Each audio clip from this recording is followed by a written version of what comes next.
જય ગુરુદેવ વિદ્યાર્થી મિત્રો, આજે આપણે ધોરણ 8માં વિજ્ઞાન વિષયમાં ચેપ્ટર નંબર 8 કોષ રચના અને કાર્ય એ વિશે વાત કરવા જઈ રહ્યા છીએ. આગળના લેક્ચરમાં આપણે કોષ વિશે તો વાત કરી જ કે કોષની શોધ છે રોબર્ટ હુક નામના વૈજ્ઞાનિકે કરેલી હતી. તેમને ઓક નામના વૃક્ષને અંદર એની જે છાલ હોય એ બૂચના આડા છેદમાંથી એને માઇક્રોસ્કોપમાં જોયું, એટલે કે જે સાદું સૂક્ષ્મદર્શક યંત્ર એ જમાનામાં હતું એમાં રાખીને એને જોયું તો એને મધપૂડાના જે ખાના હોય, મધમાખીના મધપૂડામાં જે ખાના હોય એવી રચના જોવા મળતી હતી. અને એ આપણે વાત કરી ગયા છીએ. અને ત્યાર પછી આપણે કોષોની સંખ્યા અને કોષોના પ્રકાર વિશે વાત કરી ગયા. તો આજનો આપણો ટોપિક છે કોષનું કદ. અને એ ટોપિક સ્ટાર્ટ કરતાં પહેલાં એટલું કહી દે કે બધા જ વિદ્યાર્થીએ હોમવર્ક કરેલું હશે. અને જો મિત્રો રોજે રોજનું કરતા જાજો, જેથી કરીને હવેની જે એક્ઝામ આવે છે એમાં કોઈ પ્રોબ્લેમ ન થાય. અને હવેની જે એક્ઝામ આવે છે એમાં આપણે 4 થી 8 પાઠ રાખીશું. તો હવે આપણે જોઈએ કોષનું કદ. સજીવોના કોષનું કદ છે એ 1 મીટરના 10 લાખમાં ભાગના જેટલું હોય છે. એટલે 1 મીટરના 10 લાખમાં ભાગ, એટલે 1/10 લાખ એટલા ભાગનું, એટલે કે એટલું નાનું હોઈ શકે છે જેને આપણે માઇક્રોમીટરમાં પણ ગણાવી શકીએ. 1/10 લાખ એટલે આપણને ખબર છે મિત્રો 0.0000 એવી રીતે કેટલા બધા આંકડા આવશે. અને એ 0.00 આવે એટલે એકદમ નાનું થશે. અને નાનું હોય એને આપણે માઇક્રોમીટર કહીએ છીએ. તો માઇક્રોમીટરનો બીજા શબ્દમાં આપણે માઇક્રોન પણ કહી શકીએ. એટલે કે સજીવોના કોષનું કદ છે એ 1 મીટરના 10 લાખમાં ભાગનું જેટલું નાનું હોઈ શકે છે, અથવા તો એને આપણે માઇક્રોમીટર કે માઇક્રોનમાં પણ ગણાવી શકીએ.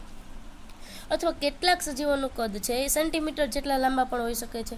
મીટર કરતાં ઘણું નાનું કોણ હોય છે? સેન્ટીમીટર. તો એવા સૂક્ષ્મજીવો અથવા તો સજીવો છે એનું કદ આપણે જોઈ શકીએ. તો જો અહીંયા આપણને આપ્યું છે માઇક્રોપ્લાઝ્મા ગેલિસેપ્ટિયમ, એનું કદ તમે જુઓ તો એ આપણને માઇક્રોનમાં આપેલું હોય છે, પણ અહીંયા તો આપણને મોટું દેખાય છે. એવી જ રીતે શાહમૃગનું ઈંડું, તો એમાં જો અમુક છે એ મોટા ભાગના કોષો અત્યંત સૂક્ષ્મ હોવાથી ખુલ્લી આંખો વડે જોઈ શકાતા નથી, અને તેને માઇક્રોસ્કોપ દ્વારા મોટા અથવા તો વિવર્ધન કરીને જ જોવા જરૂરી છે. સૌથી નાના કોષનું કદ છે, સાવ નાનો કોષ હોય જે આપણે નરી આંખે ન જોઈ શકતા હોય એવા કોષો એ નાના કોષમાં ગણાવી શકાય. તો એનું કદ છે એ સૌથી નાના કોષનું કદ 0.1 થી 0.5 માઇક્રોમીટર જેટલું હોય છે. માઇક્રો એટલે આપણે એને મેં કીધું તો યુનું આગળનું જે પાખ્યું હોય સ્મોલ યુ એને થોડુંક લાંબુ કરી દેવાનું એટલે માઇક્રોમીટર ગણાશે. જે બેક્ટેરિયલ કોષ કહેવાય છે. કેવો કોષ કહેવાય છે? બેક્ટેરિયલ કોષ કહેવાય છે. અને સૌથી મોટો કોષ છે એ શાહમૃગનું ઈંડું છે, જેનું કદ છે 170 મિલીમીટર ગુણ્યા 130 મિલીમીટર. એટલે કે 170 એની લંબાઈ જોઈએ અને 130 મિલીમીટર એની પહોળાઈ જોઈએ. તો એના ગુણ્યા જેટલું થાય એટલું એનું શું થશે? કદ થશે. જ્યારે સૌથી નાનો કોષ હોય તો એનું 0.1 થી 0.5 માઇક્રોમીટર, અને શાહમૃગનું ઈંડું છે એ સૌથી મોટો કોષ કહેવાય. તો એનું કદ છે 170 મિલીમીટર ગુણ્યા 130 મિલીમીટર. તો જોઈએ આપણે મિત્રો એ સિવાયના પ્રાણી કોષના અમીબા આપ્યા છે, તો એનું પણ સામાન્ય એવું કદ હોય અને જે સૂક્ષ્મમાં ગણાવી શકાય તે આપણે નરી આંખે જોઈ શકતા નથી. તો અહીંયા આપણને દેખાય છે માઇક્રોપ્લાઝ્મા ગેલિસેપ્ટિયમ. એમાં 1/, જો જેને કેટલા મીંડા છે મિત્રો? 10 લાખ થશે. 6 મીંડા એટલે 10 લાખ થાય. તો 1/10 લાખ મીટર, જેને આપણે 1 માઇક્રોમીટર અથવા તો માઇક્રોન કહીએ છીએ. આગળ હમણાં જોઈ ગયા આપણે, અથવા તો ધોરણ 10માં આગળ આવશે. માઇક્રો એટલે 10⁻6 ઘાત અને મિલી એટલે 10⁻3 ઘાત. તો અહીં જોજીને 1ની પાછળ 6 મીંડા છે, તો હું 10ની માથે 6 ઘાત લખી શકું. તો 1/10 ઘાત થાય. છેદમાં હોય એને અંશમાં લઈ જાય તો પ્લસ હોય માઇનસ થાય. તો અહીંયા કરી શકાય 1 ગુણ્યા 10⁻6 ઘાત, એટલે હું એને લખી શકું 10⁻6 ઘાત એટલે માઇક્રો. જો એને મ્યુ વડે દર્શાવેલું તો એને આપણે કહી શકીએ 1 માઇક્રોમીટર અથવા તો માઇક્રોન, જે સૂક્ષ્મ કદ કહેવાય. એટલે 0.1 થી 0.5 માઇક્રોમીટર હોઈ શકે. તો અહીંયા એટલું જ બને છે. એવી રીતે શાહમૃગનું ઈંડું છે એ 15 સેન્ટીમીટર કહી શકાય. અથવા તો એને આપણે 170 મિલીમીટર ગુણ્યા 130 મિલીમીટર પણ ગણાવી શકાય. એવી જ રીતે આપણે વાત કરીએ તો મોટાભાગના કોષ હોય એ અત્યંત સૂક્ષ્મ હોવાથી ખુલ્લી આંખો વડે જોઈ શકાતા નથી. જેમ કે પ્રાણી કોષ અને અમીબા એ અત્યંત સૂક્ષ્મ છે, એટલે આપણે એને ખુલ્લી આંખ વડે જોઈ શકતા નથી. તેને માઇક્રોસ્કોપમાં રાખીને જ જોવા પડે અને એના દ્વારા મોટા અથવા તો વિવર્ધન કરીને જોવા જરૂરી છે. જેમ કે ગાલના કોષ, આપણા ગાલની અંદર તમે ચમચી ફેરવો તો જે સફેદ કલરના કણ જેવું દેખાશે અને એને તમે સ્લાઇડ બનાવીને માઇક્રોસ્કોપમાં જોશો તો એની અંદર આવી રીતે બ્લુ કલરના જે કોષ, ગાલના કોષ જોવા મળે છે એવા જોવા મળશે.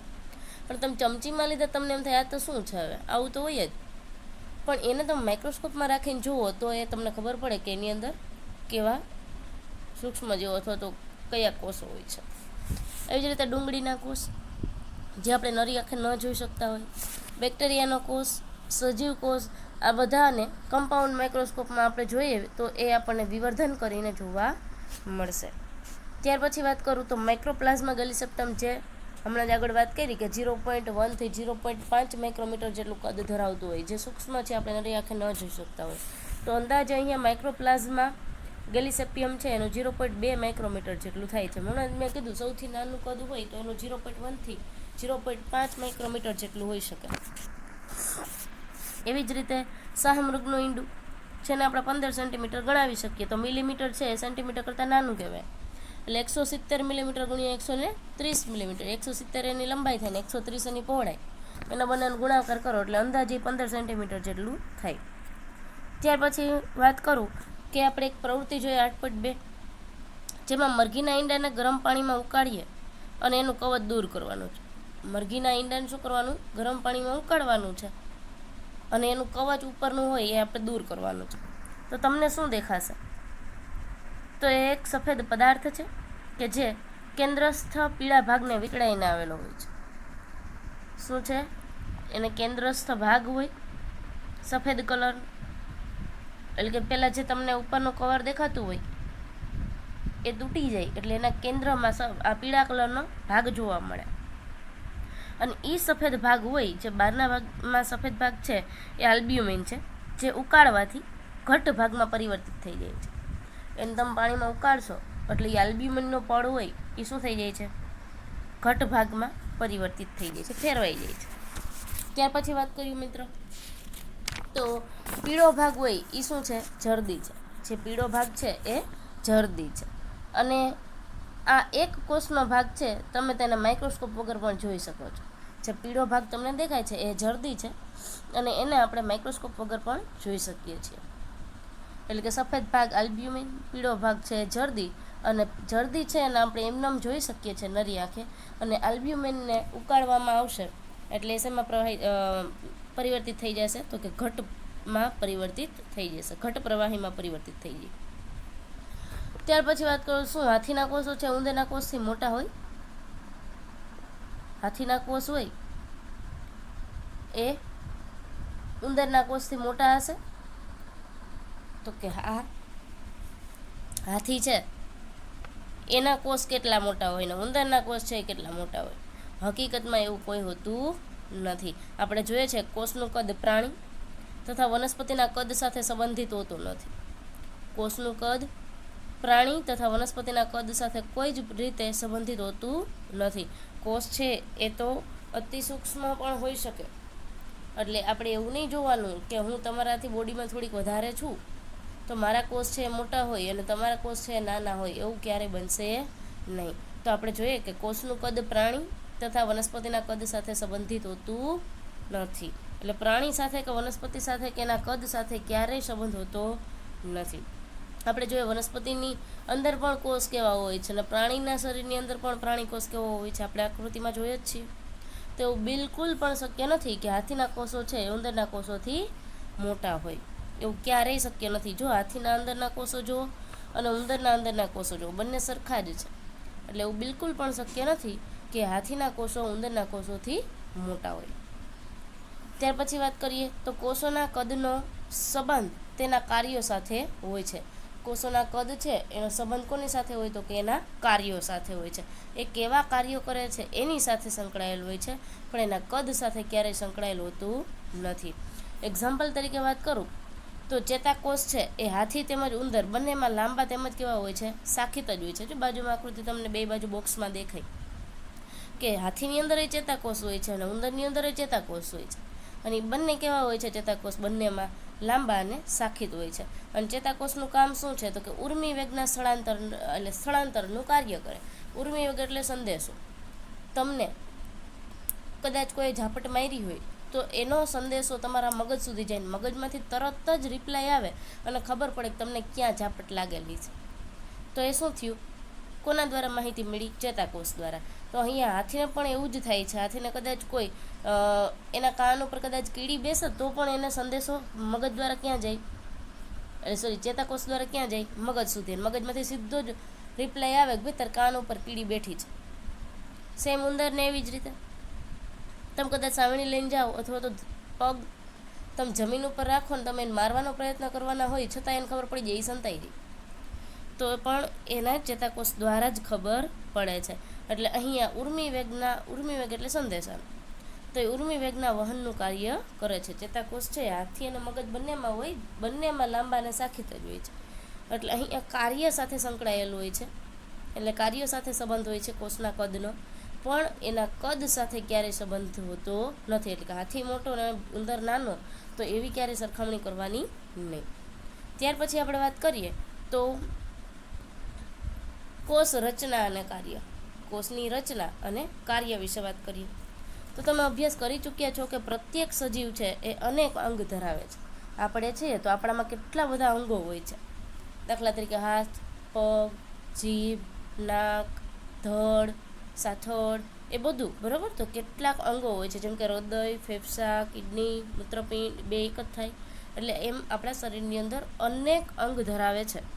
અને તમે ધોરણ 7માં પાચક અંગો વિશે અભ્યાસ કરી ચૂક્યા છો કે જે ભેગા મળીને પાચન તંત્રની રચના કરે છે. પાચક અંગો જે પાચન કરવા માટે જરૂરી અંગો હોય, તો અહીં આપણને આપેલું છે કે સૌથી પહેલાં પાચન કરવા માટે જરૂરી એટલે કે ખોરાકનો ટુકડો મૂકવા માટે મુખની જરૂર છે.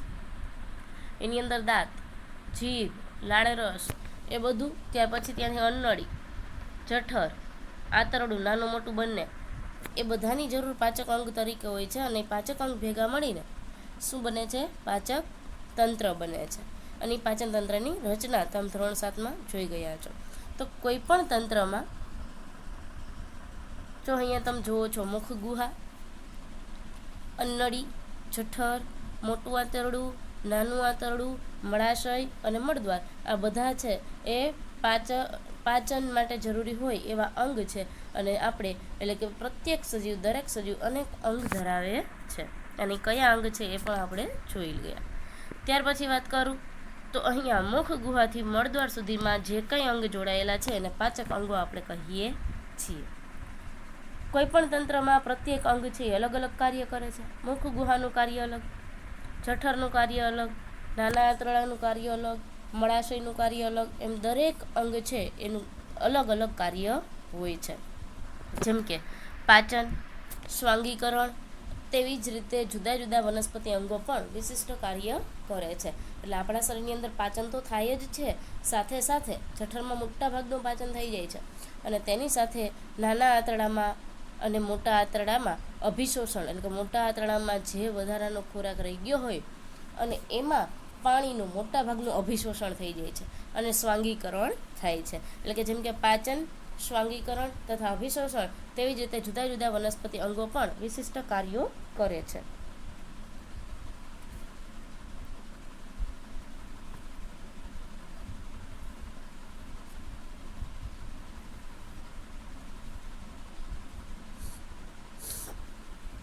એક્ઝામ્પલ તરીકે વાત કરું તો મૂળ પાણી તેમજ ખનિજ ક્ષારના શોષણની મદદથી જ એમાં વનસ્પતિને પ્રકાંડ અને પર્ણ સુધી પહોંચાડશે. એટલે કે વનસ્પતિમાં વાત કરું તો મૂળ છે એ શું કરશે, જમીનની અંદરથી પાણી અને ખનિજ ક્ષારનું શોષણ કરશે. એટલે એ ખનિજ ક્ષારના અને પાણીના શોષણમાં મદદ કરશે મૂળ. તમે ધોરણ 7માં અભ્યાસ કર્યો કે પર્ણ છે એ ખોરાક સંશ્લેષણ માટે જવાબદાર છે. પર્ણોનું કામ શું છે તો સૂર્યપ્રકાશની હાજરીમાં અને પોતાની પાસે હરિતદ્રવ્ય હોય છે, એટલે ક્લોરોફિલ હોય છે, રંજક દ્રવ્ય, તો એની મદદથી એ શું કરે છે, પોતાની જાતે જ ખોરાક બનાવે છે. અને બનેલો ખોરાક છે એ પ્રકાંડ અને મૂળ સુધી પહોંચાડશે. એવી જ રીતે મૂળ છે એ જમીનમાંથી પાણી અને ખનિજ સારોનું શોષણ કરશે, પ્રકાંડ અને પર્ણ સુધી પહોંચાડશે. તો અહીંયા આપણે જોઈએ તો દરેક અંગ છે, એટલે કે ઉદાહરણ તરીકે મૂળ પાણી તેમજ ખનિજ સારના શોષણમાં મદદ કરશે. અને તમે ધોરણ 7માં જોઈ ગયા કે પર્ણો છે એ પણ સંશ્લેષણ માટે જરૂરી છે, એટલે જવાબદાર છે. ખોરાક બનાવવા માટે કોણ જવાબદાર છે? પર્ણ. તો આપણે જોઈએ છે એને ઝૂમ કરીને જોયું તો પર્ણોની અંદર હરિત કણ હોય છે જે લીલા કલરના હોય છે, અને સૂર્યપ્રકાશની હાજરીમાં એક ખોરાક બનાવે, એક ખોરાક છે આ રીતે ગોઠવાયેલો હોય છે. એમ દરેક અંગ છે એક નાના ભાગ દ્વારા નિર્માણ પામે છે, જેને આપણે પેશી કહીએ છીએ. દરેક અંગ નાના ભાગ દ્વારા શું કર્યું હોય? નિર્માણ પામ્યું હોય, અને જેને આપણે પેશી કહીએ છીએ. તો પેશીની વ્યાખ્યા આપણને આપી દીધી. આપણને ખબર છે કોષ ભેગા થઈને શું બને? પેશી. અને પેશી ભેગી થઈને શું બને? અંગ બને. તો અંગ દ્વારા, એટલે કે અંગ એક નાના ભાગ દ્વારા નિર્માણ પામે છે, જેને પેશી કહે છે. હમણાં જ મેં કીધું પેશી ભેગી થઈને અંગ બને. તો અંગ છે એ કેવી રીતે બન્યું હોય? તો કે પેશીના નાના ભાગ દ્વારા, એટલે કે એક નાના ભાગ દ્વારા નિર્માણ પામે, જેને આપણે પેશી કહીએ છીએ. એટલે પેશી છે એ જોડાઈને જ શું બને છે? અંગ બને છે. એટલે પેશીની વ્યાખ્યા કેવી હોય? તો આપણે એમ પણ કહી શકીએ કોષો ભેગા થઈને પેશી બને છે, અથવા તો દરેક અંગ એક નાના ભાગ દ્વારા નિર્માણ પામે છે, જેને આપણે પેશી કહીએ છીએ. તો અહીંયા કોષ જોવો, જે મનુષ્ય શરીરની અંદર કોષ છે એ રચનાત્મક અને ક્રિયાત્મક એકમ કહેવાય છે. કોષ ભેગા થઈને પેશી બને છે. એ પેશી છે એ ભેગી થઈને જઠર બનાવે. જઠર આપ્યું ને આપણે જઠર લખીશું. જઠર ભેગા થઈને, એટલે કે જઠર ને બીજા બધા અંગો ભેગા થઈને પાચન તંત્ર બનશે. પેશી ભેગી થઈને પાછળ ફેફસા બનશે. ફેફસા અને બીજા બધા અંગો ભેગા થઈને શ્વસન તંત્રની રચના કરશે. તો અહીંયા દરેક અંગ નાના ભાગ દ્વારા નિર્માણ પામે છે, જેને આપણે પેશી કહીએ છીએ. એમ નિશ્ચિત કાર્ય કરતા કોષોના સમૂહને પણ પેશી કહેવાય છે. હમણાં જ મેં કીધું કોષોના સમૂહને શું કહેવાય? પેશી. તો નિશ્ચિત કાર્ય કરતા કોષોના સમૂહને પણ પેશી કહે છે. દાખલા તરીકે વાત કરું તો નિશ્ચિત કાર્ય કરતા કોષોના સમૂહને પેશી એટલે કે ટીસ્યુ કહેવાય છે. અને એક અંગ પેશીઓનું બનેલું હોય છે. એક અંગ શેનું બનેલું હોય છે? પેશીઓનું, જે ખરેખર કોષથી બનેલું હોય છે. અને જીવંત સંરચનામાં કોષ એ મૂળભૂત માળખાકીય એકમ છે. હમણાં જ મેં કીધું કોષ છે એ સજીવ શરીરનો રચનાત્મક અને ક્રિયાત્મક એકમ છે. એ જોડાઈને પેશી બનાવે છે. તો ખરેખર કોષથી જ બનેલી હોય છે પેશી પણ, અને પેશીઓ ભેગી થઈને અંગ બનાવે છે. એટલે હું કહી શકું કે એક અંગ પેશીઓનું બનેલું છે, જે ખરેખર કોષથી જ બનેલું હોય છે. અને જીવંત સંરચનામાં, એટલે કે જીવંત રચનામાં કોષ એ મૂળભૂત માળખાકીય એકમ છે. આપણા શરીરની અંદર સૌથી અગત્યનું હોય તો કોષ, કેમ કે કોષ વગર તમારે પેશી નથી બનવાની, પેશી વગર અંગ નહીં બને, અને અંગ વગર આપણું શરીર નહીં બને. તો અહીંયા મૂળભૂત માળખાકીય તરીકે તમે જીવંત સંરચનામાં કોષને જ લઈ શકો, બીજા કોઈને તમે ગણાવી શકો નહીં. ત્યાર પછી આપણે વાત કરીએ કોષના ભાગો વિશે. તો કોષના ભાગોમાં સૌથી પહેલો ભાગ આવશે કોષ રસ પટલ. કોષના ભાગોમાં સૌથી પહેલો આવશે કોષ રસ પટલ. તો કોષના મૂળભૂત ઘટક તરીકે કોષ રસ પટલ, કોષ રસ અને કોષ કેન્દ્ર છે. તો એમાં સૌથી પહેલાં આપણે કોષ રસ પટલ વિશે જોઈ લઈએ, પછી કોષ રસ વિશે, અને પછી કોષ કેન્દ્ર વિશે માહિતી મેળવીશું. તો અત્યારે આપણે વાત કરીએ કોષ રસ પટલ. કોષ રસ પટલ, કોષ રસ અને કોષ કેન્દ્ર ત્રણેય આપણે જોઈએ છે. કોષ રસ પટલ એટલે કે ફરતી બાજુ જે બોર્ડર હોય એની અંદર પ્રવાહી હોય એ કોષ રસ, અને એની અંદર કેન્દ્ર હોય એ કોષ કેન્દ્ર, જેને આપણે જોઈએ છીએ. તો અહીંયા આપણે વાત કરીએ છીએ કે કોષ રસ જે આપણને દેખાય છે પ્રવાહી, કોષ રસ તેમજ કોષ કેન્દ્ર એ કોષ રસ પટલ દ્વારા ઘેરાયેલા હોય છે. એટલે કોષ રસ અને કોષ કેન્દ્રની ફરતે કોણ આવેલું હોય છે? કોષ રસ પટલ. જે આપણને પીળા કલરની બોર્ડર દેખાય છે એ કોષ રસ પટલ છે. જે અહીંયા બ્રાઉન કલરનું જે આપણને એવું લાગે કે પીચ કાપીને મૂક્યું હોય એ દેખાય છે એ કોષ કેન્દ્ર, અને કોષ રસ તમને બતાવેલો છે. તો કોષ રસ તેમજ કોષ કેન્દ્ર એ કોષ રસ પટલ દ્વારા ઘેરાયેલા હોય છે. કોષ રસ પટલ એક કોષને બીજા કોષ તથા ઘેરાયેલ દ્રવ્યોથી અલગ કરે છે. આ કોષ રસ પટલ છે એ એક કોષ અને બીજો કોષ અથવા તો એના દ્વારા ઘેરાયેલા દ્રવ્યોથી એને શું કરે છે? અલગ કરે છે. એટલે કોષ રસ પટલ એક કોષ અને બીજા કોષને ભેગા થવા દેતા નથી.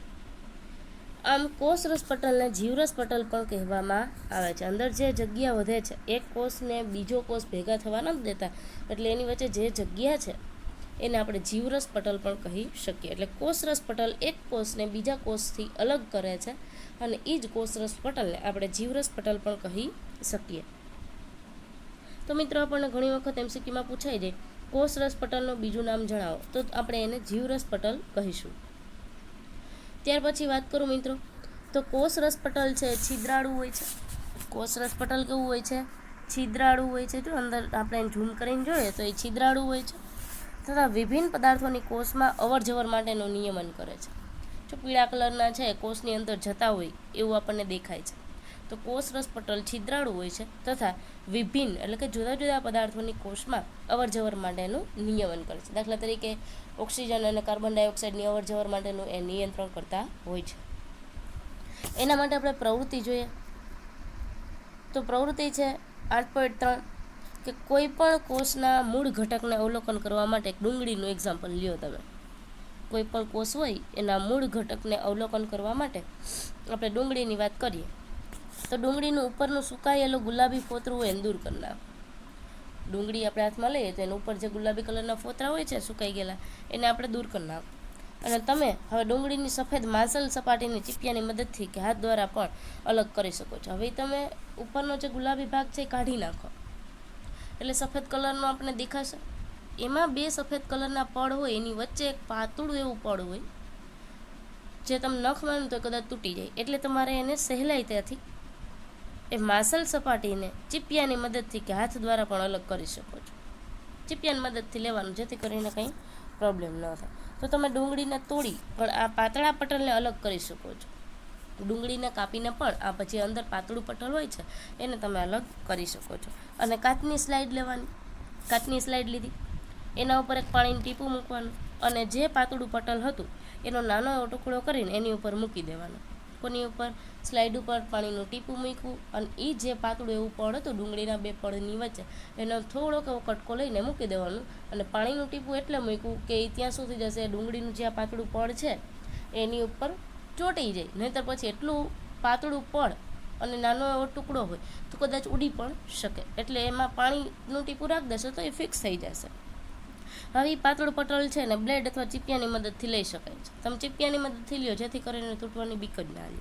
અને હવે આ પટલ છે એને મિથિલિન બ્લુ વડે અથવા તો મોરથુથુ વડે અથવા તો આયોડિન વડે તમારે એને શું કરવાનું છે? અભિરંજિત કરવાનું છે.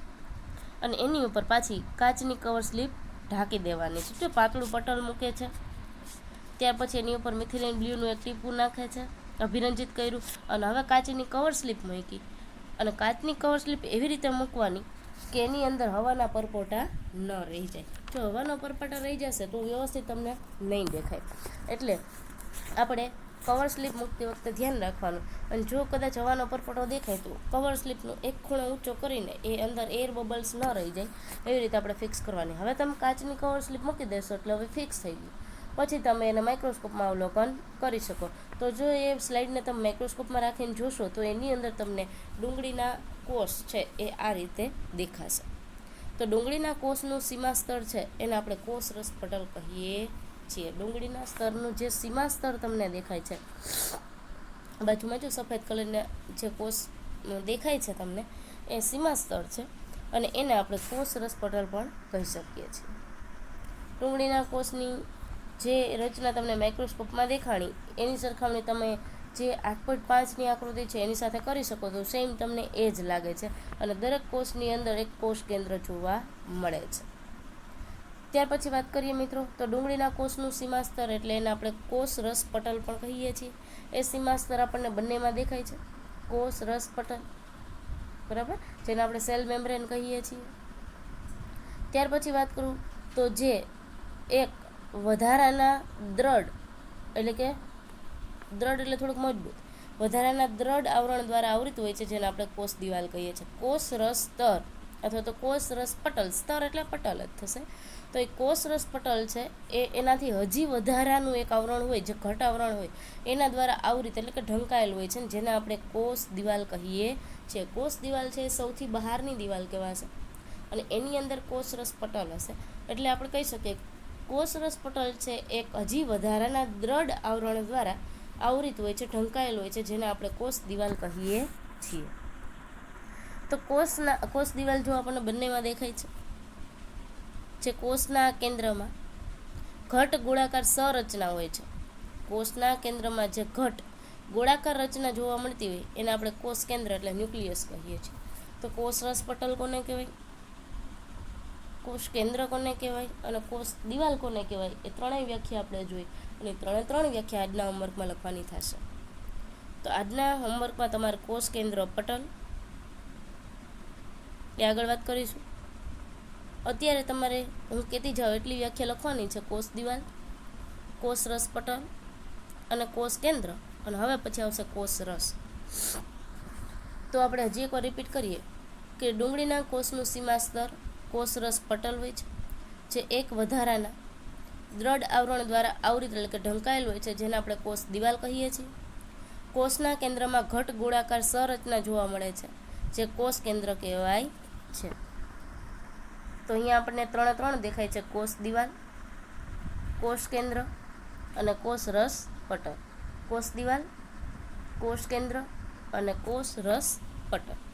તો માઇક્રોસ્કોપમાં ઝૂમ કરીને જોયું તો પણ ત્રણ ભાગ છે, અને એમનેમ જોયું તો પણ ત્રણ ભાગ દેખાય છે. તો હું જાણવા માગું છું કે વનસ્પતિ કોષોને, પહેલી એને બુજો એવું કહે છે કે હું જાણવા માગું છું કે વનસ્પતિ કોષોને કોષ દિવાલની જરૂરિયાત શા માટે હોય છે. વનસ્પતિ કોષોને કોષ દિવાલની જરૂરિયાત શું કામ હોય છે? તો અહીંયા પહેલાં હજુ એકવાર મિત્રો જોઈ લો, કોષ દિવાલ ક્યાં છે, કોષ કેન્દ્ર ક્યાં છે, બંને જગ્યાએ કોષ રસ ક્યાં હોય છે, અને કોષ રસ પટલ છે એ ક્યાં હોય છે, એકવાર જોઈ લો.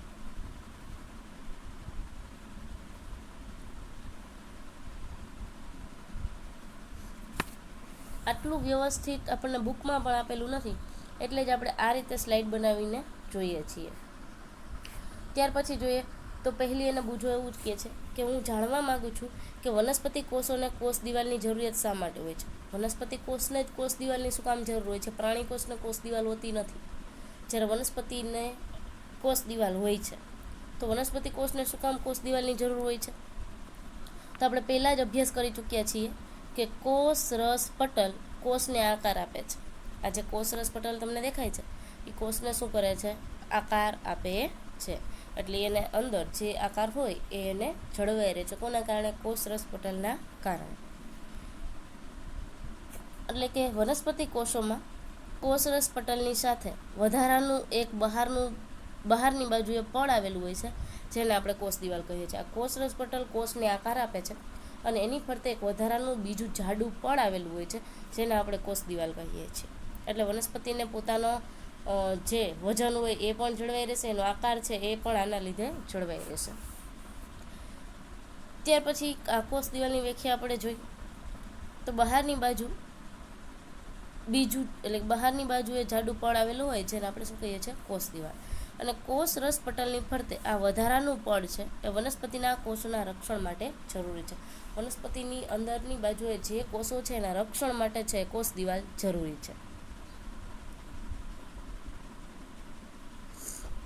ત્યાર પછી વાત કરું તો વનસ્પતિ કોષોને તાપમાન, ઝડપથી ગતિ કરતી હવા અથવા પવન, વાતાવરણીય ભેજ વગેરેની રક્ષણની જરૂર હોય છે. વનસ્પતિને શેની જરૂર હોય? તો આપણે કીધું ને કે રક્ષણ આપવા માટે જરૂરી છે.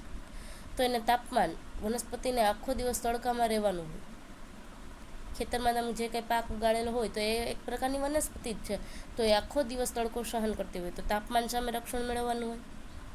જો વધારે પડતો પવન હોય તો એની સામે રક્ષણ મેળવવાનું હોય, અને ભેજ સામે પણ એને રક્ષણ મેળવવાનું હોય છે. તો વનસ્પતિ કોષોને તાપમાન, ઝડપથી ગતિ કરતી હવા એટલે કે પવન અને વાતાવરણીય ભેજ વગેરેથી રક્ષણની જરૂર હોય છે. તો એ આ પરિવર્તનોથી પ્રભાવિત થાય છે. આ ત્રણ પરિવર્તન સામે એને રક્ષણ મેળવવાનું હોવાથી એ પોતાનું સ્થાન છે ક્યારેય બદલી શકતી નથી. એટલે કે તે આ પરિવર્તનોથી પ્રભાવિત થાય છે કારણ કે તે સ્થાન બદલી શકતી નથી, એટલે એની ફરતે કોષ દિવાલ જરૂરી છે. જ્યારે પ્રાણીઓને પણ તાપમાન, ભેજ અને પવનની અસર થતી હોય છે, પણ એ એક જગ્યાએથી બીજી જગ્યાએ જતા રહીએ. બહુ વધારે પડતો તડકો લાગે, આપણા દાખલા તરીકે પ્રાણી જ છીએ, આપણે તડકામાં રમતા હોય ને બહુ તડકો લાગે તો આપણે ઊભા થઈને શું કરીએ, ગ્રાઉન્ડમાંથી ક્લાસમાં કે રૂમમાં કે ગમે ત્યાં જતા રહીએ, બરાબર. અથવા તો બહાર રમતા હોય તો ઘરે જતા રહીએ.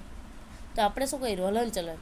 જ્યારે વનસ્પતિ છે એ હલનચલન કરી શકતી નથી, એટલે એક સ્થાનથી બીજા સ્થાન જઈ શકતી નથી, એટલે એને ફરતે કોષ દિવાલ આવેલ હોય છે. એટલે તાપમાન, પવન અને ભેજ આ પરિવર્તનોથી પ્રભાવિત થાય છે, કારણ કે તે સ્થાન બદલી શકતી નથી. એવું બને ક્યારેક કે આંબો તમારા ખેતરમાં વાવેલો હોય અને વધારે પડતો પવન હોય કે ભેજ કે તાપમાન હશે તો એ ગતિ કરીને તમારા ઘરે આવી જાય, તો એવું બનતું નથી.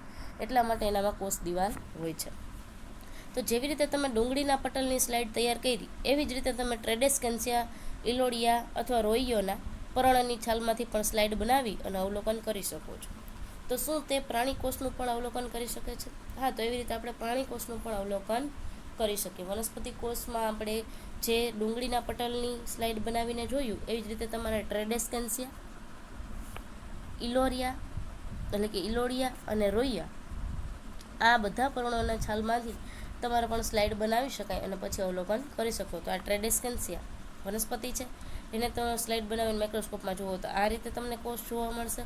અને ઇલોડિયા છે, વનસ્પતિ છે, એના પણ તમે સૂક્ષ્મદર્શક યંત્રમાં સ્લાઇડ બનાવીને જોશો તો આ રીતે કોષો જોવા મળશે. હવે પહેલીના બુજાનો ક્વેશ્ચન થાય છે કે શું તે પ્રાણી કોષનું પણ અવલોકન કરી શકે? વનસ્પતિ કોષની તો આપણે વાત કરી, તમે પ્રાણી કોષનું પણ આ જ રીતે અવલોકન કરી શકો? તો હા, એના માટે આપણે પ્રવૃત્તિ 8.4 કરીએ. તો પ્રવૃત્તિ 8.4 આપણને કહે છે કે એક સ્વચ્છ એવી ટૂથપીક લ્યો. ટૂથપીક એટલે આપણને ખબર છે, તો સ્વચ્છ ટૂથપીક અથવા તો માચિસની સળી લ્યો. જો ટૂથપીક ન હોય તો માચિસની સળી લેવાની. માચિસની સળીની ઉપરનો જે ગંધકવાળો ભાગ હોય, છેડો હોય, એને તોડી નાખેલો હોય. એટલે જે તમને બ્રાઉન અથવા તો કાળા કલરનું ટપકું દેખાતું હોય માચિસની ઉપર ગંધકવાળો ભાગ, એને આપણે તોડી નાખશું. જે આપણે જોઈ ગયા છીએ આગળના ચેપ્ટરમાં, એ ગંધક છે એ શેનું બનેલું હોય. અને તેની મદદથી ગાલની અંદરની સપાટીને ધીમે ધીમે ખોતરો. ગાલનું જે અંદરનું પડ હોય એ માચિસની જે સળી છે એની મદદથી તમારે જરી જરી ખોતરવાની છે. એટલે જે માચિસનો ભાગ, જે છેડો એ ગાલને અંદર અડે છે, ત્યાં થોડાક એવા બારીક સૂક્ષ્મ જીવો આવી જશે. તેની મદદથી ગાલની અંદરની સપાટીને ધીમે ધીમે ખોતરો અને દ્રવ્યને, જે સળીના ઉપરના ભાગમાં દ્રવ્ય આવે છે, એને કાચની સ્લાઇડ ઉપર રાખવાનું છે અને એને પાણીમાં રાખવાનું છે. કાચની સ્લાઇડ ઉપર સૌથી પહેલાં એક પાણીનું ટીપું મૂકી દેવાનું. પછી આ સળીમાં જે દ્રવ્ય આવે એને એમાં મૂકી દેવાનું. પછી એને અભિરંજિત કરવાના. શું કરવાનું? અભિરંજિત. જો અહીંયા પાણીનું એક ટીપું મૂકેલું છે ને આ સળી વડે અથવા ટૂથપીક વડે કાં તો માચિસની સળી વડે એમાં એ દ્રવ્ય મૂકે છે. અને પછી એને અભિરંજિત કરવાનું મિથિલિન બ્લુ અથવા તો આયોડિન વડે. અને પછી કવર સ્લિપ ઢાંકી દેવાની અને માઇક્રોસ્કોપમાં એનું અવલોકન કરવાનું. માઇક્રોસ્કોપમાં અવલોકન કરશો એટલે તમને ગાલના પડમાં અનેક કોષો જોવા મળશે. ગાલના પડમાં અનેક કોષ જોવા મળશે, જે કોષો પણ આ જ રીતે છે. એમાં પણ કોષરસ પટલ, કોષરસ અને કોષ કેન્દ્રને ઓળખી શકશો. પછી તો આપણને આઈડિયા આવી જ જાય, કેમ કે વનસ્પતિ કોષની આગળ આપણે સ્લાઇડ જોઈ, ત્યાર પછી ટ્રેડેસ્કેન્સિયા, ઇલોડિયા, રોઈયો, એ બધાની આપણે સ્લાઇડ જોઈ એટલે આપણને આઈડિયા આવી જાય કોષ કેન્દ્ર કોને કહેવાય, કોષ રસ પટલ કોને કહેવાય અને કોષ રસ કોને કહેવાય. અને દરેક ભાગને તમે ઓળખી શકો. પણ હા, એ આપણે જોયું કે વનસ્પતિ કોષમાં કોષ દિવાલ હતી, પ્રાણી કોષમાં કોષ દિવાલ ગેરહાજર હોય છે. કારણ કે પ્રાણી કોષ છે તાપમાન, ભેજ અને પ્રકાશ, એટલે કે તાપમાન, ભેજ અને પવન આ ત્રણેય સામે રક્ષણ મેળવવા માટે એક જગ્યાએથી બીજી જગ્યાએ જઈ શકે છે અથવા સ્થાન બદલી શકે છે. જ્યારે વનસ્પતિ આ ત્રણેય સાથે પ્રભાવિત થાય છે અને એનું સ્થાન બદલી શકતી નથી, એટલે એનામાં કોષ દિવાલ હોય છે. જ્યારે પ્રાણી કોષોમાં કોષ દિવાલ છે ગેરહાજર હોય છે. તો આપણે પહેલું શું જોયું? તો કે આપણે કોષ રસ પટલ જોયું. કોષના 3 ભાગો હતા, કોષ રસ પટલ, કોષ રસ અને કોષ કેન્દ્ર. તો કોષ રસ પટલની વાત પૂરી થઈ ગઈ. 2 પ્રવૃત્તિ પણ જોઈ લીધી આપણે 8.3 અને 8.4. અને હવે આપણે કોષ રસ વિશે વાત કરવા જઈ રહ્યા છીએ. તો કોષ રસ, જેને આપણે સાઇટોપ્લાઝમ કહીએ છીએ. તો કોષ રસ એટલે સાઇટોપ્લાઝમ. તો કોષ રસ એ કોષ રસ પટલ અને કોષ કેન્દ્રની વચ્ચે જેલી જેવા દ્રવ્ય સ્વરૂપે હાજર હોય છે. જો જી મિત્ર, કોષ રસ પટલ અને કોષ રસ એટલે કે કોષ રસ વિશે વાત કરીએ છીએ તો અહીં આપણને ખબર છે કોષ રસ છે એ પ્રવાહી છે. એ કોષ રસ પટલ અને કોષ કેન્દ્રની વચ્ચે જે જેલી જેવો દ્રવ્ય દેખાય છે એ સ્વરૂપે હાજર હોય છે. તો ફરતી બાજુ જે બોર્ડર દેખાય છે એ કોષ રસ પટલ, અંદરના ભાગમાં જે દેખાય છે જાંબલી કલર, એને કટ કર્યું એટલે ગુલાબી કલર દેખાય ને એના અંદરના ભાગમાં પીળો કલર દેખાય છે એ કોષ કેન્દ્ર છે. ફરતી બાજુ જે દૂધિયા કલરની બોર્ડર દેખાય છે કોષ રસ પટલ છે, અને અંદર જે જેલી જેવો પદાર્થ દેખાય છે એ કોષ રસ છે. તો અહીંયા હું કહી શકું કોષ રસ એ કોષ રસ પટલ અને કોષ કેન્દ્રની વચ્ચે જેલી જેવા દ્રવ્ય સ્વરૂપે હાજર હોય છે. અને કોષના એની અંદર કેટલી બધી અંગિકાઓ હોય છે જે આપણને ઝૂમ કરીને જોઈએ તો કણાભસૂત્ર છે, ગોલ્ગી કાય છે અને રિબોઝોમ છે. આ દરેક અંગિકા આપણે ધોરણ 9માં વધારે માહિતી સાથે ભણીશું. અત્યારે આપણે ખાલી જોઈ લેવાનું કે આ આકાર છે તો એને કણાભસૂત્ર કહેવાય, આવો આકાર છે તો એને આપણે ગોલ્ગી કાય કહીએ, અને આવો આકાર હોય તો આપણે એને રિબોઝોમ્સ કહીએ, જે આપણે આકૃતિમાં જોઈ શકીએ છીએ. ત્યાર પછી વાત કરીએ તો કોષના બીજા અન્ય ભાગો અથવા અંગિકાઓ છે એ પણ કોષ રસમાં હોય છે. તો કયા કયા અંગિકાઓ છે અથવા કયા કયા ભાગો છે એ આપણે કોષ રસમાં હોય છે એ આપણે આકૃતિમાં જોઈ ગયા. અને ત્યાર પછી આપણે કોષ કેન્દ્ર વિશે વાત કરવા જઈ રહ્યા છીએ. તો કોષ કેન્દ્ર છે એ એના વિશે વાત કરીએ તો કોષ કેન્દ્રને આપણે ઇંગ્લિશમાં ન્યુક્લિયસ કહીએ છીએ. તો જોઈએ કે સજીવ કોષનો આ એક મહત્વનો સંઘટક છે. કોષ કેન્દ્ર છે એ સજીવ કોષનો આ એક મહત્વનો સંઘટક છે. સામાન્યતઃ આ ગોળાકાર હોય છે. કોષ કેન્દ્ર સામાન્ય રીતે કેવું હોય છે?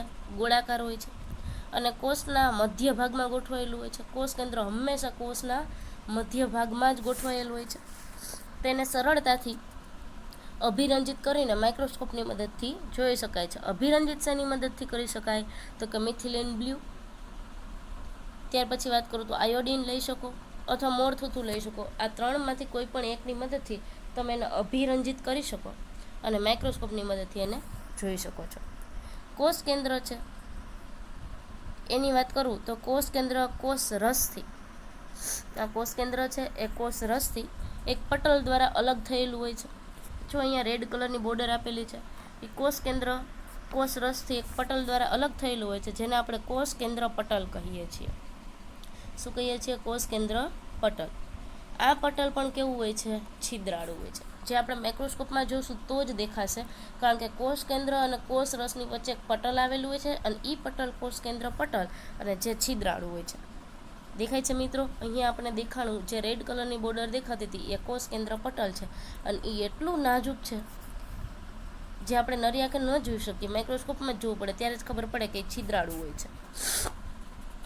તેમજ કોષ રસ તથા કોષ કેન્દ્રના વચ્ચેનું કોષ રસ અને કોષ કેન્દ્રના વચ્ચેના ભાગમાં અવર જવર માટેનું નિયંત્રણ કરે છે. આ કોષ કેન્દ્ર પટલ છે એ કોષ રસમાંથી અમુક દ્રવ્યોને કોષ કેન્દ્રમાં જવા દેશે અને કોષ કેન્દ્રમાંથી અમુક દ્રવ્યોને કોષ રસમાં જવા દેવા માટે એટલે કે અવર જવર માટેનું નિયંત્રણ કરે છે. ઉચ્ચ વિવર્ધનવાળા માઇક્રોસ્કોપમાં જોતા કોષ કેન્દ્રમાં એક નાનું ગોળાકાર સંરચના જોવા મળે જેને આપણે કોષ કેન્દ્રિકા કહીએ છીએ. હજી તમે માઇક્રોસ્કોપમાં વધારે જોશો તો એ કોષ કેન્દ્રની અંદર પણ એક નાનું એવું ગોળાકાર કેન્દ્ર જોવા મળે છે વચ્ચેના ભાગમાં, એને આપણે કોષ કેન્દ્રિકા કહીએ છીએ. કોષ કેન્દ્રમાં આ કોષ કેન્દ્રની અંદર પણ હજી દોરી જેવી જોઈએ બાજુ દૂધિયા કલર જેવું દેખાય એ દોરી જેવી રચના જોવા મળે છે, જેને આપણે રંગસૂત્રો ક્રોમોઝોમ કહીએ છીએ. તો કોષ કેન્દ્રને ઝૂમ કરીને જોયું આપણે સ્લાઇડ બનાવીને, તો એની અંદર કોષ રસ અને કોષ કેન્દ્રને છૂટું પાડે એવું એક પટલ આવરણ આવેલું હોય છે જેને કોષ કેન્દ્ર પટલ કહે છે. એ કોષ કેન્દ્ર અને કોષ રસમાંથી અમુક દ્રવ્યોને અવર જવર માટેનું નિયંત્રણ કરશે. એ કોષ કેન્દ્રની અંદર હજી એક ગોળાકાર રચના જોવા મળે છે જેને કોષ કેન્દ્રિકા કહેવાય અને કોષ કેન્દ્રની અંદર દોરી જેવી પણ રચના જોવા મળે છે જેને આપણે રંગસૂત્રો એટલે કે ક્રોમોઝોમ કહીએ છીએ, જે પણ આપણને દેખાય છે. ત્યાર પછી વાત કરું તો જનીન વિશે વાત કરવાની છે. તો રંગસૂત્રો શું છે? હમણાં જ મેં કીધું દોરી જેવી રચના જેને આપણે રંગસૂત્રો ક્રોમોઝોમ કહીએ છીએ. તો રંગસૂત્રો એ એક પ્રકારના જનીન જ છે જેને આપણે જીન્સ કહીએ છીએ. તે આનુવંશિક લક્ષણો ધરાવે છે. આ જનીન છે એ આનુવંશિક લક્ષણો ધરાવે છે, એટલે કે તે પિતૃ પેઢીમાંથી સંતતિ પેઢીમાં વહન કરે છે. આ જનીન છે એ પિતામાંથી બાળકમાં એટલે કે પુત્રમાં આવે છે, તો આનુવંશિક લક્ષણ ધરાવે છે. એટલે કે તે પિતૃ પેઢીમાંથી સંતતિ પેઢીમાં વહન કરે છે. આ જનીનનું વહન છે એ પિતામાંથી બાળકમાં થાય છે, એટલે કે એના પુત્રમાં થાય છે. જે કોઈ બાળક હોય એનામાં થશે, એટલે આ જનીન છે એ આનુવંશિક લક્ષણ ધરાવે છે. રંગસૂત્રો છે કોષ વિભાજન દરમિયાન જ જોવા મળે. જે રંગસૂત્રો તમને દોરી જેવી રચના જોવા મળતી હતી એનું કોષ વિભાજન થશે ને ત્યારે જ તમને જોવા મળે છે. આમ સજીવોમાં આ જે ડીએનએ દેખાય છે, આ ડીએનએની આકૃતિ છે. એની અંદર જીન હોય છે, એટલે કે જનીન હોય છે, અને જનીનની અંદર રંગસૂત્રો હોય છે. અને એ રંગસૂત્રો છે એ આનુવંશિક લક્ષણો છે, એટલે કે તે પિતૃ પેઢીમાંથી બાળ પેઢીમાં એટલે કે સંતતિ પેઢીમાં વહન કરે છે. અને એ રંગસૂત્રો કોષ વિભાજન દરમિયાન જ જોવા મળે છે. તો સજીવોમાં આનુવંશિકતાનો એકમ છે એ કોણ છે? જનીન છે. સજીવોમાં આનુવંશિકતાના એકમ તરીકે કોણ જવાબદાર ગણાશે? જનીન. તો જો અહીંયા જે છોકરી છે એના નીચે તમે જુઓ છો, તો આનુવંશિકતા વિશે પહેલાં તો વાત કરી લઈએ. સ્લાઇડ આખી આપણે જોઈએ વ્યવસ્થિત. તો આપણને પહેલાં તો ડીએનએ આપ્યું છે, એની અંદર જનીન છે. જનીનમાં રંગસૂત્રો હોય છે, કેમ કે રંગસૂત્રો જ જનીન ધરાવે. અને એ રંગસૂત્રો આપણને કોષ વિભાજન દરમિયાન જોવા મળે છે. તો અહીંયા આનુવંશિકતા માટે આપણને ખબર છે કે આપણા માતા પિતા ગણી આવી શકીએ. તો માતા પિતા બંને ભેગા થાય, બંનેના લક્ષણો. તો માતાના લક્ષણમાં એવું છે કે એના વાળ ભૂરા છે, આંખો કાળી છે, અને બી રુધિર જૂથ ધરાવે છે. એટલે કે એ પોઝિટિવ, એ નેગેટિવ, બી પોઝિટિવ, બી નેગેટિવ, એ બી પોઝિટિવ, એ બી નેગેટિવ, ઓ પોઝિટિવ અને ઓ નેગેટિવ. આવી રીતે રુધિરના પ્રકાર હોય છે, રુધિર જૂથ હોય છે. તો એમની માતાનું છે રુધિર બી છે. જ્યારે પિતાના લક્ષણોની વાત કરીએ તો પિતાના લક્ષણમાં એના વાળ છે એ કાળા છે, આંખો પણ કાળી છે, અને એ રુધિર જૂથ ધરાવે છે. તો આવા બંનેના લક્ષણો ભેગા થશે ત્યારે જ સંતતિ બનશે, એટલે કે બાળક બનશે. તો એ બાળકના લક્ષણો કંઈક આવા છે કે એના વાળ છે એ કાળા છે, પિતાનું લક્ષણ આવ્યું. આંખો છે એ કાળી છે, માતાને પિતા બંનેના લક્ષણ આવ્યા. અને રુધિર છે એ બેમાંથી એકયનું નથી બનતું, ઓ રુધિર જૂથ બને છે. ત્યારે શું થયું? પિતા અને માતાના લક્ષણો એ એની પુત્રીમાં આવે છે. તો તે પિતૃ પેઢીમાંથી સંતતિ પેઢીમાં આનુવંશિક લક્ષણોનું વહન અને નિયંત્રણ કરે છે. શું કરે છે? પિતૃ પેઢીમાંથી સંતતિ પેઢીમાં આનુવંશિક એટલે આગળના એટલે કે માતા પિતાના લક્ષણોનું વહન અને નિયંત્રણ કરે છે.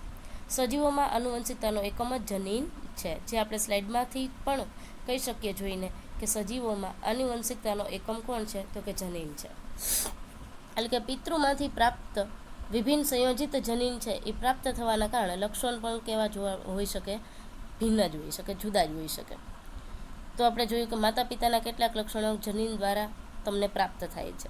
એટલે એવી જ રીતે અમુક લક્ષણો માતાના અને અમુક લક્ષણ છે પિતાના, અને અમુક લક્ષણ છે બેમાંથી એકય ના હોય, એટલે કે એ ભિન્ન પ્રકારનું હોય છે.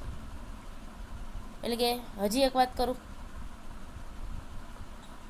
તો એમાં પણ આપણને એ પૂછે પિતાના લક્ષણમાં એને બદામી આંખ છે અને માતાના લક્ષણમાં એને કાળી આંખ છે. તો સંતતિની આંખ થાય છે બદામી, જે આપણે જોઈ શકીએ છીએ. તો પિતાને બદામી આંખ હોય તો સંભવ છે કે તમને પણ બદામી આંખ હોઈ શકે.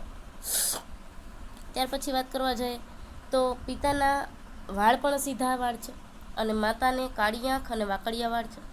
તો કદાચ સંતતિને બદામી આંખ આવે અને વાકડિયા વાળ આવે, એટલે પિતાની આંખ આવે બદામી આંખ અને માતાના વાળ કદાચ વાકડિયા પણ આવી શકે. તો એવા પણ લક્ષણો આવી શકે. તો હું કહી શકું કે પિતૃમાંથી પ્રાપ્ત વિભિન્ન સંયોજિત જનીન પ્રાપ્ત થવાના કારણે લક્ષણ પણ ભિન્ન પણ હોઈ શકે. એટલે કે માતા પિતાના લક્ષણ જુદા આપણા શરીરમાં આવી શકે, એટલે આપણા લક્ષણ કંઈક ભિન્ન બની શકે. અને એ જે વાત કરીએ તો એમાં આનુવંશિક લક્ષણોથી વિશેષ કોષ કેન્દ્ર છે એ કોષની ક્રિયાઓનું પણ નિયંત્રણ કરે છે.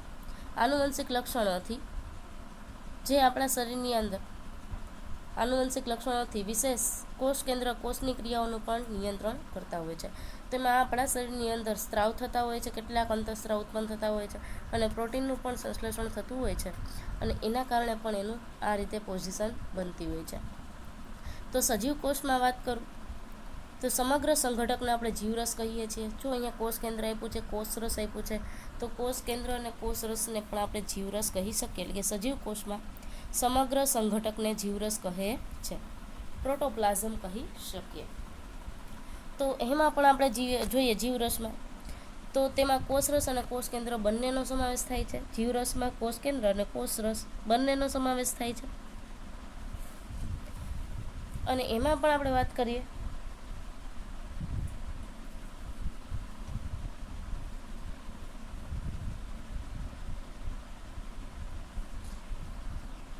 તો જીવરસ છે એ કોષોના જીવંત ઘટક તરીકે ઓળખવામાં આવે છે. નામ ઉપરથી જ ખબર પડી જાય, જીવ એટલે જીવિત હોય, રસ અંદર જે રસ હોય એ જીવરસ છે.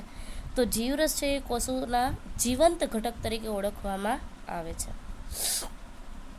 તો પહેલી અને બુઝાને ક્વેશ્ચન થાય છે કે શું વનસ્પતિ, પ્રાણીઓ અને બેક્ટેરિયાના કોષમાં કોષ કેન્દ્રની રચના એક સમાન હોય છે? વનસ્પતિની અંદર કોષ કેન્દ્ર, પ્રાણી કોષની અંદર કોષ કેન્દ્ર અને બેક્ટેરિયાના કોષની અંદર પણ કોષ કેન્દ્ર. તો આ ત્રણેયની અંદર કોષ કેન્દ્રની રચના એક સમાન હોય? તો એ આપણે જોઈએ. તો કોષ કેન્દ્ર અને કોષ કેન્દ્રીય વિસ્તાર, તો આપણે બહુકોષીય સજીવનો કોષ જોઈએ, એટલે પ્રાણી અને વનસ્પતિ બંને બહુકોષીય સજીવ કહેવાય. અને બેક્ટેરિયાનો કોષ છે એની સાથે સરખામણી કરીને જોઈએ તો બહુકોષીય સજીવના કોષની અંદર કોષ કેન્દ્ર છે અને બેક્ટેરિયલ કોષની અંદર કોષ કેન્દ્રીય વિસ્તાર દેખાય છે. તો એ આપણે જોઈએ. તો બેક્ટેરિયલ કોષની વાત કરું તો એવા કોષો કે જેમાં કોષ કેન્દ્ર દ્રવ્ય કોષ કેન્દ્ર પટલ વગર હોય. આમાં કોષ કેન્દ્ર પટલ હતું. ક્યાં હતું? તો કે કોષ કેન્દ્ર અને કોષ રસને અલગ પાડતું એક પટલ હોય છે જેને આપણે કોષ કેન્દ્ર પટલ કહીએ છીએ. અહીંયા બેક્ટેરિયલ કોષમાં એવા કોષો કે જેમાં કોષ કેન્દ્ર દ્રવ્ય કોષ કેન્દ્ર પટલ વગર હોય અને તેને આપણે આદિ કોષ કેન્દ્રીય કોષ એટલે કે પ્રોકેરિયોટિક સેલ કહીએ છીએ. આદિ એટલે પ્રો અને કોષ કેન્દ્રીય એટલે કેરિયોટિક સેલ. અથવા તો હું કહી શકું આદિકોષ કેન્દ્રીય કોષનો એક્ઝામ્પલમાં આવશે બેક્ટેરિયા અને નીલહરિત લીલ. તો આદિકોષ કેન્દ્રીય કોષને આપણે પ્રોકેરિયોટિક સેલ કહીએ છીએ, જેની વ્યાખ્યા થશે કે એવા કોષો કે જેમાં કોષ કેન્દ્ર દ્રવ્ય કોષ કેન્દ્ર પટલ વગર હોય છે અને તેને આપણે આદિકોષ કેન્દ્રીય કોષ કહીએ છીએ. કોષ કેન્દ્ર દ્રવ્ય તો છે જ પણ કોષ કેન્દ્ર પટલ વગર છે એટલે આપણે એને આદિકોષ કેન્દ્રીય કોષ અથવા તો પ્રોકેરિયોટિક સેલ કહીએ છીએ. અને આદિકોષ કેન્દ્રીય કોષનું એક્ઝામ્પલ આવશે બેક્ટેરિયલ કોષ અને નીલહરિત લીલ. તો બે એક્ઝામ્પલ એના આપણે આપી શકીએ. પ્રો એટલે આદિ અને કેરિયોન એટલે કેન્દ્રીય. એ ખાસ યાદ રાખવાનું છે કેમ કે પ્રોકેરિયોટિક તો પ્રો એટલે આદિ અને કેરિયોન એટલે કોષ કેન્દ્રીય. તો એવી જ રીતે આપણે ડુંગળીના કોષ અને ગાલના કોષ પણ આપણે માઇક્રોસ્કોપમાં આગળ જોયા હતા. તો બંનેની સરખામણી કરો જેને વનસ્પતિ કોષ અને પ્રાણી કોષ થશે તો બંનેના કોષ કેવા છે? જુદા જુદા. અહીંયા ગાલના કોષ તેમજ ડુંગળીના કોષમાં પટલયુક્ત કોષ કેન્દ્ર જોવા મળે છે અને તેને આપણે સુકોષ કેન્દ્રી કોષ કહીએ છીએ. કારણ કે બેયની અંદર શું છે? કોષ કેન્દ્ર. અને ફરતી બાજુ શું જોવા મળે છે? કોષ કેન્દ્ર પટલ જોવા મળે છે. એટલે જેમાં કોષ કેન્દ્ર પટલ હોય એને આપણે સુકોષ કેન્દ્રી કોષ કહીશું અને જેમાં કોષ કેન્દ્ર પટલ ન હોય એને આપણે આદિકોષ કેન્દ્રીય કોષ કહીશું. તો ડુંગળીના કોષ અને ગાલના કોષ બંનેના કોષની ફરતે પટલયુક્ત કોષ કેન્દ્ર જોવા મળે છે એને આપણે સુકોષ કેન્દ્રી કોષ કહીશું અને આવા કોષો ધરાવતા સજીવોને આપણે સુકોષ કેન્દ્રી સજીવો કહીશું. તો એને આપણે ઇંગ્લિશમાં યુકેરિયોટિક કહી શકીએ.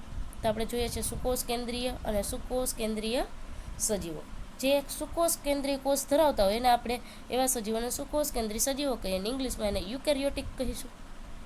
તો યુ એટલે શું અને કેરિયોન એટલે પાછું કોષ કેન્દ્રીય. બરાબર મિત્ર? તો સુકોષ કેન્દ્રીય એટલે યુ કેરિયોટિક. બરાબર મિત્ર? તો અહીંયા આપણે આદિકોષ કેન્દ્રી કોષ અને સુકોષ કેન્દ્રી કોષ એના વિશે વાત કરી ગયા. તો ડુંગળીના કોષની અંદર જોઈએ તો રસધાની જોવા મળે છે.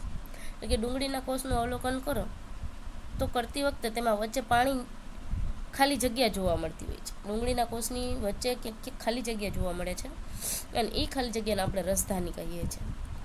અને ડુંગળીના કોષમાં મોટી રસધાની હોય છે જ્યારે ગાલના કોષમાં નાની રસધાની હોય છે. કારણ કે વનસ્પતિ છે એમાં રસધાની છે એ લગભગ વનસ્પતિની અંદર 90% ભાગ રોકી લેતી હોય છે. કેટલો ભાગ રોકી લે વનસ્પતિ? 90% ભાગ છે વનસ્પતિના અંદર, એટલે કે વનસ્પતિની અંદર રસધાની આ અંગિકા છે જે સજીવનો એટલે કે વનસ્પતિનો 90% ભાગ પોતે રોકી લેતી હોય છે. એટલે વનસ્પતિમાં મોટી રસધાની હશે અને પ્રાણીઓમાં નાની રસધાની. એટલે ગાલના કોષમાં નાની રસધાની હોય છે અને વનસ્પતિમાં એટલે કે ડુંગળીના કોષમાં મોટી રસધાની હોય છે. એવી જ રીતે આપણે જોયું વનસ્પતિ કોષમાં રસધાની મોટી જ્યારે પ્રાણી કોષમાં રસધાની નાની હોય છે. બરાબર મિત્ર? તો એ આપણે આકૃતિ દ્વારા પણ જોઈ ગયા. તફાવત સ્વરૂપે પણ તમે લખી શકો વનસ્પતિ કોષમાં રસધાની મોટી, પ્રાણી કોષમાં રસધાની નાની હોય છે. એવી જ રીતે ટ્રેડેસ્કેન્સિયા પર્ણ હમણાં આપણે આગળ જોયું હતું એ ટ્રેડિસ્કન્સિયા પર્ણ છે એમાં નાની નાની વેરવિખેર થયેલી અનેક સંરચના જોઈ શકાય, જો અંદર તમને દેખાય છે. તો એને આપણે રંજક કણ કહીએ છીએ. છૂટી છવાઈ ક્યાંક ગોઠવાયેલી આવી નાની નાની ગોળાકાર સંરચના જેને આપણે રંજક કણ કહીએ છીએ, અથવા એને હરિત દ્રવ્ય પણ કહી શકીએ, જે જુદા જુદા રંગના હોય છે. લીલા રંગનું હોય તો એને ક્લોરોફિલ કહેવાય, પીળા રંગનું હોય તો એને ઝેન્થોફિલ કહેવાય, અને નારંગી રંગનું હોય તો એને કેરોટીન કહેવાય. તો એ જુદા જુદા રંગનું પણ હોઈ શકે. તેમાંથી કેટલાક લીલા રંગના હોય છે, લીલા રંગના હોય એને હરિત દ્રવ્ય કહેવાય છે, અથવા તો ક્લોરોફિલ પણ કહેવાય છે. જે લીલા રંગનું હશે એને હરિત દ્રવ્ય અથવા ક્લોરોફિલ કહેવાશે, પીળા રંગનું હશે તો ઝેન્થોફિલ કહેવાશે, અને નારંગી રંગનું હશે તો એને કેરોટીન કહેવાશે. તો આમ આપણે કહી શકીએ કે લીલા રંગના રંજક કણ હરિતકણ કહેવામાં આવે છે. તે પર્ણોને લીલો રંગ પ્રદાન કરે છે. તમને યાદ હશે કે પર્ણના હરિતકણમાં આવેલ હરિત દ્રવ્ય પ્રકાશ સંશ્લેષણ માટે જરૂરી હોય છે. આ વનસ્પતિમાં પર્ણ છે લીલા રંગના હોય છે. શું કામ લીલા રંગના હોય છે? કારણ કે એની અંદર હરિતકણ હોય છે, અને એ હરિત દ્રવ્ય પ્રકાશ સંશ્લેષણ માટે જરૂરી છે, કારણ કે એ પોતાની જાતે ખોરાક બનાવે છે. તો આમ આપણે વનસ્પતિ કોષ અને પ્રાણી કોષની તુલના એ કોષ્ટક સ્વરૂપે જોઈએ. તો વનસ્પતિ કોષ અને પ્રાણી કોષની વાત કરીએ તો એમાં આપણે જોયું કે વનસ્પતિ કોષની અંદર કોષ કેન્દ્ર પટલ હોય છે, જ્યારે પ્રાણી કોષમાં પણ કોષ કેન્દ્ર પટલ હોય છે. વનસ્પતિમાં કોષ રસ છે, પ્રાણીમાં પણ કોષ રસ, અને વનસ્પતિમાં કોષ કેન્દ્ર એમ પ્રાણીમાં પણ કોષ કેન્દ્ર હોય છે. અને હવે આપણે એને કોષ્ટક સ્વરૂપે વાત કરીએ તો જો એમાં ભાગો આપેલા છે, વનસ્પતિ કોષ અને પ્રાણી કોષ આપેલા છે. તો સૌથી પહેલાં તો આપણે વનસ્પતિ કોષ અને પ્રાણી કોષના દરેક ભાગો જોઈ લે. તો દરેકમાં કોષરસ પટલ છે. વનસ્પતિ અને પ્રાણી બંનેમાં કોષરસ પટલ છે, પણ વનસ્પતિ કોષમાં કોષરસ પટલ હાજર છે કે નહીં? તો કે હા, પ્રાણી કોષમાં પણ હાજર છે. પછી કોષ દિવાલ પણ એક ભાગ ગણાશે. તો વનસ્પતિ કોષમાં હાજર છે, જ્યારે પ્રાણી કોષમાં ગેરહાજર છે. પછી કોષ કેન્દ્ર આવશે ભાગમાં. તો વનસ્પતિ કોષમાં હાજર છે, પ્રાણી કોષમાં પણ હાજર છે. કોષ કેન્દ્ર પટલ છે એ વનસ્પતિમાં હાજર છે, પ્રાણીમાં પણ હાજર છે. કોષરસ તો કે બંનેમાં હાજર છે.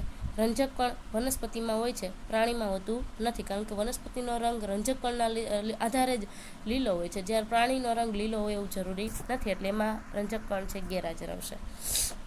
રસધારી વનસ્પતિમાં હોય છે અને પ્રાણીમાં હોય છે, પણ વનસ્પતિમાં મોટી અને પ્રાણીમાં નાની, પણ છે તો ખરા, એટલે બંનેમાં હાજર આવશે. તો મિત્રો, અહીંયા આપણે ચેપ્ટર પૂર્ણ કરીએ છીએ, અને નેક્સ્ટ ચેપ્ટર એ 9મું ચેપ્ટર રહેશે. અત્યારે આપણે અહીંયા આપણો સિલેબસ 8 ચેપ્ટર સુધીનો પૂર્ણ કરીએ છીએ, સાથે સાથે આજનો લેક્ચર પણ પૂર્ણ કરીએ છીએ. હવે પછીની જે એક્ઝામ આવશે એમાં 4 થી 8 ચેપ્ટર આવશે, અને આજના હોમવર્કમાં તમારે આજે જેટલી વ્યાખ્યા આવેલી છે બધી જ વ્યાખ્યા તમારે હોમવર્કમાં લખવાની રહેશે. આદિકોષ કેન્દ્રીય કોષ, ત્યાર પછી સુકોષ કેન્દ્રીય કોષ, રસધાની, ત્યાર પછી રંજક દ્રવ્ય, જનીન, પછી વાત કરું તો કોષ કેન્દ્ર પટલ, કોષ રસ, કોષ કેન્દ્ર, કોષ દિવાલ, આ બધી વ્યાખ્યા તમારે હોમવર્કમાં લખવાની રહેશે. અને અહીંયા આપણો લેક્ચર પૂર્ણ કરીએ છીએ. જય ગુરુદેવ.